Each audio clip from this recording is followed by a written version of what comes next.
He was known as the unluckiest man in the world because the moment he got off the plane, he received devastating news. His country had just been destroyed. The international community no longer recognized its existence. That meant his visa was invalid, his currency was worthless, and his return flight was cancelled. But the worst part? He didn't speak a word of English, so he had no idea what was going on. The airport supervisor tried to explain the situation with a bag of potato chips. So the potato chips are Krakosia.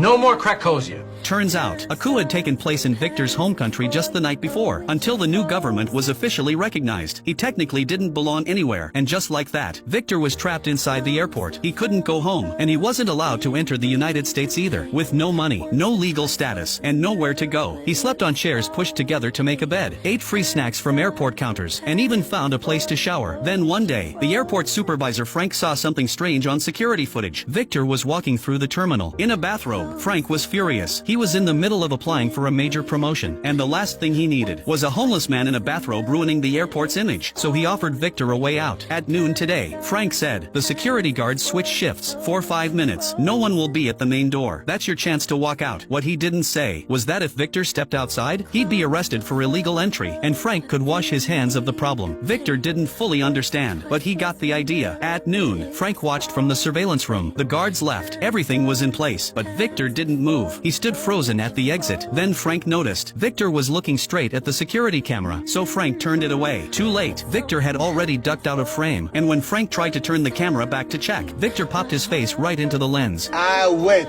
Clearly, this plan wasn't going to work, but free snacks alone weren't enough to keep him going. He was starving. Then he noticed a woman return a luggage cart and get a quarter back in return. That's when Victor saw his opportunity. Most travelers didn't care about the 25-cent deposit, so they just left the carts behind. He gathered 3, returned them, and earned his first 75 cents. That bought him his first real meal in days, a hamburger. Soon, he was returning dozens of carts, upgrading from burgers to full combo meals. But Frank had been watching, and he wasn't going to let Victor turn his airport into a side hustle. So he assigned security staff to collect all the carts. Victor's cart retrieving business was over. Back to free snacks. Still, he didn't give up. He bought a dictionary and some books, and studied English every night with a headlamp. Day by day, word by word, he learned enough to start real conversations. When he felt ready, he went to Officer Dolores to apply for entry. She couldn't understand why he was bothering, but Victor smiled and said, You have 2 stamps. 1 red, 1 green.